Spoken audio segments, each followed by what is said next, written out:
Oh, let's see. Let's see. Let's see if anyone's gonna come on here. Let's see if we can have a conversation. I'm gonna just talk because y'all popping, y'all popping. That's what I like about y'all. I'm gonna listen to the what is it called? The 48 Laws of Power. Because the 48 Laws of Power, this girl said, if anybody said they enjoy reading that particular book, they are a manipulator because it's a book of manipulation. And that's crazy because I thought I was in love, and this was like his favorite book. Um, I'm gonna listen to it. But I had this thought, which made me go live. But then that thought has now disappeared. But let's see. Variety of masks and poses to express themselves. This is the vitality that drives the motor of form, creating constant changes So for inside. me, when I think The about powerful listening to the 48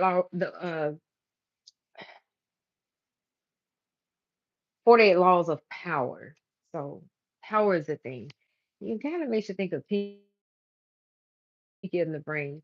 But I was reading this article about the governor of Louisiana has wants to change this mandate that everybody has to be present when the national anthem is sung. And then apparently he's upset. But then when LSU, when they went back to last season, it was found that they've never really been there because they're there for one part, and then at 12 minutes they leave. But the fact that he said, "Oh, we're going to pull their scholarships," that just sounds so targeted. That sounds so targeted, and to put that with they're now considering DEI a racial slur, and so yeah. But this was the good thing. This is why I decided to go live. I noticed that it's not just black people, melanated people, colorful people that are standing up and saying, this is fucked up. We're not standing for this. So I feel like it's going to get traction in the movement because we got the motion. We made the motion. And I think with other groups coming in and joining and understanding that all lives can't matter until Black lives matter, really just understanding that. It's now like, I personally feel like, and this is me giving my opinion, Trump brings out blatant racism. And how can you be a leader of a country when you're biased against some of those people you're called to lead? And that's what Hitler did. For me, watching all of these um, documentaries, I'm such a nerd at. I love documentaries. I love studying history. I did this as a child, and people made me feel like a dork, so I stopped doing it. But now I'm like, I don't give a fuck. Fuck them people. I'm gonna do what's right for me. So I've been watching that, and I find out Hitler did not necessarily like the fact that it was non-German people that were affluent in Germany. He was like, the Jews are the problem. They're the problem. We should have all this wealth. We should be doing all of this stuff. And that's what caused the whole Holocaust thing. But he started obtaining power behind the scenes. So Hitler actually worked for the fucking government. He worked for the government and was supposed to go and spy on this racist group that was supposed to be plotting about getting rid of the Jews. I'm just like, um, why does everybody have this grab for power? Like, shouldn't it just be power of self and not necessarily power of everyone else? You boomer, this is what I said. Can we just give Bernie a try? I'm like, shit, we tried Trump, we tried Biden. It's still fucked up. Like Bernie been trying to run forever. Can we just give him a fucking try to see will we be better off with Bernie? Or do we need to kind of just overhaul the whole political system at this point? We do. We need new ideas because I still cannot understand why. Because I used to be a government employee. Why is the government, when it comes to technology, they're so antiquated and behind, like decades behind? But they're really not. They're really not decades behind because all of the high. Now I started watching this new show called Spy Outs. Oh my God, it's so good. But they show where you can. They have it's like a computer. It's like the size of a freaking fly. It can fly in and land on the damn window and take video and listen in and then send that anywhere in the fucking world. I'm like, but if you're a government, like I was just a government employee, I wasn't like this high level security. I was like an information specialist at the property appraiser's office. But we could be so much more advanced, but they sell all of those type of contracts to government contractors, which most time are retired government high ranking officials.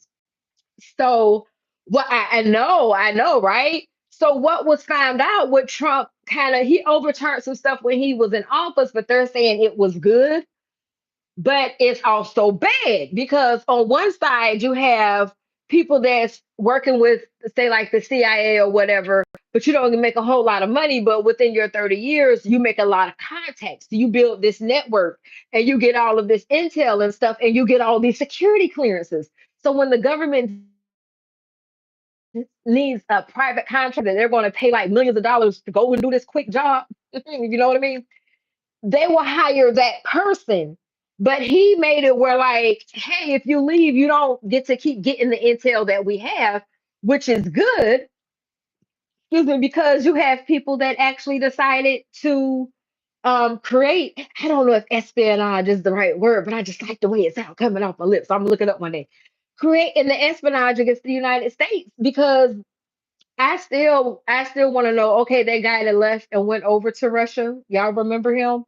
What was that all about and how did he know to go to Russia? And he had like so much information. So he went to Russia and then you have this whole overthrowing of the government and it's just, overthrowing the constitution.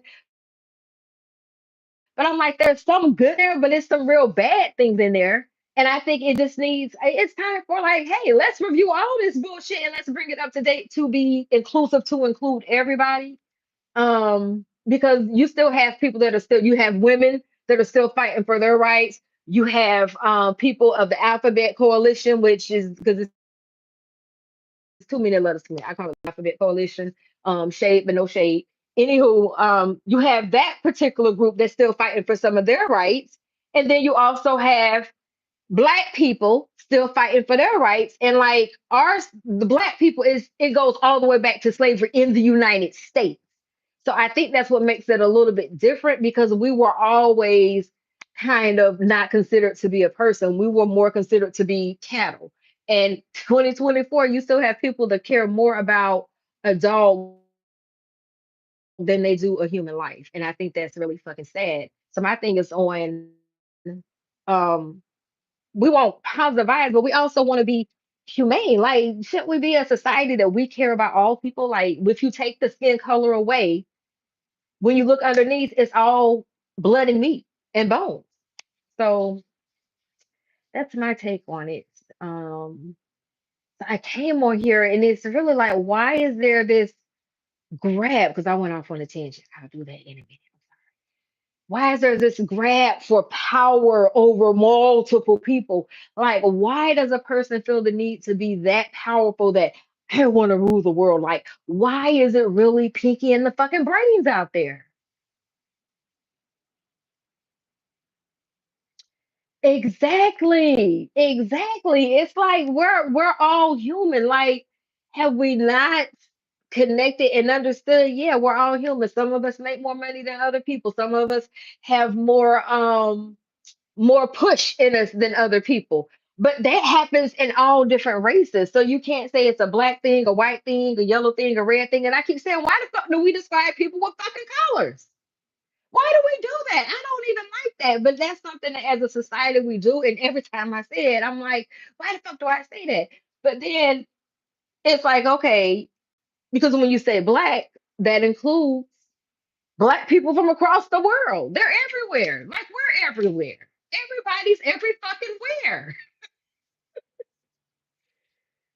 Like, yeah. But I thank you guys for joining me. I just wanted to come on here real quick and because sometimes I'm like, I need to get this off my chest. And I don't have nobody to talk to. But I'm like, I love y'all over here on YouTube. Because y'all get me. Y'all get me like on the other day just want me over there acting a nut. Like I be doing on my little shorts and stuff. Because I like to make people laugh, but I like to make people think too. Because I think that's what I'm called to do. I'm called to make you dig a little deeper into your thought process and be like, does this make sense? And I can't think what this one guy's name is. He's interviewing people and he's just pulling out blatant lies and it's making people rethink. But we have to definitely, when you hear something, you need to go and vet it. Go be sure what that person. If you hear me say something and I'm wrong, please let me know because I have a big head and I got a lot of knowledge and I read a lot of books, but my memory ain't worth shit. So sometimes I might be wrong on what I said. Sometimes my mind thinks faster than my mouth can speak, so my words come out kind of tangled out. So yeah, it's nice when you can find people that really understand where you're coming from and they don't try to make it this race issue or left ring white thing issue. And it's like, no, it's a fucking human issue. Like they should be everybody sometimes. Wait a minute, I'm a fucking human too. What happens if somebody doesn't like something about me? What happens then? So it's just like think a little deeper instead of just surface level. And it's unfortunate that a lot of this stuff is kind of passed down from generation to generation and nobody stops to ask a question. Like there's an African American colloquialism is like, well, you can't take it all with you. And that went from generation to generation. So it was like, don't try to save no money. Don't try to do nothing. Look, enjoy your life in this moment because you don't know what tomorrow's gonna bring. But I feel that came back from a slave mentality. What was like, I don't know if master gonna sell me tomorrow. I don't know if Master gonna kill me tomorrow or mistress. So it was like a different mentality. So that was passed down. And then you have other cultures that would kind of pass down, hey, save for tomorrow. You don't want to spend everything today. You don't necessarily need to have all of this high class, high brand stuff. You can just have a couple pieces, and treat yourself like invest in the stock market, put it into the 401k. You don't you just don't have that. Hey, Amber's, Amber stands in the doorway.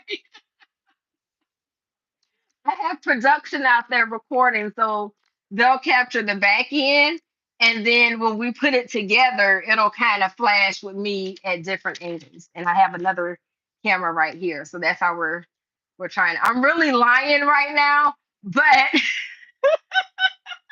that's a good idea. So when production comes, we're filming on the 14th. I'm going to shoot that angle where I'm going to go live to talk to my new YouTube family. And I'll have a camera here and then one back here. And I'll have them edited where it kind of switches out. And I'll probably do one this way too. Because I want to create like this, I guess, my own TV show. Yeah. I mean, yeah, I'm all about manifesting into life. Hey, Kenzie. Hey, love, Olivia, how y'all doing? Oh, thank you for the love. But yeah, because I'm like, my life is quite amazing sometimes, and sometimes it's a clusterfuck. So I'm like, let me just start sharing stuff with people because people probably feel like this lady's lying. No, this lady's telling me the truth. It really happened. It really happened. So just a lot of those stories because I have not like I have like I'm a, over a half century. I have over a half century of the love Olivia. Hey, um, the love Olivia. Tell me about yourself. I'm still new on learning this, but I do have a podcast, guys. So I'm looking for podcast guests too. Hey, awesome squad, how you doing? I just love this. I love this. So yeah, I just want to help people connect to thinking on a deeper level when it comes to human rights, because my thing is I'm all about civil rights, I'm about human rights, and I'm about voting. I'm like, fucking vote. Just vote. Even if you decide not to vote, go vote any fucking way. If you don't believe voting counts, then vote for your fucking ancestors that died for it. So that's my thing. I'm very passionate about that. I'm also like a public policy and administration graduate, but I do not work in the government field. Because I'm like, they don't pay enough money. But now that I found out, oh, that's how you make the money in the government. Okay. You just go and get your government contract, but the real money is when you have all these security clearances. And I didn't go in the military. I didn't go in the military. That's the whole story because I was supposed to go in the military and be a pharmacist. I really was. And because I didn't go in the military, I ended up being a cosmetologist for like 20, close to 25 years. I stopped counting over 20. I just tell people over 20 years. But close to 25 years, I've done so much stuff. And I didn't realize until last week I was talking to somebody on here. It was like I was blessed to date someone that if I was ready to quit a job, I would just make that call and be like, "Babe, I don't like this job. I'm about to quit." And he'd be like, "Do whatever you want to do. Just go ahead and do it." Because he understood I didn't want to work. I didn't really want to pay no bills. I just want to like wake up and decide, oh, what kind of clothes to put on, how to do my makeup. And that's really what I want to go back into in my old age. So you guys will see me going live on here doing my eyelashes, doing my makeup, doing my hair. Right now, I'm just talking. It do look like somebody in the door. Who is that? Yeah, so thank you all for joining. I'm gonna go ahead and turn on one of these shows that I like to watch. But thank y'all. I love y'all. Bye.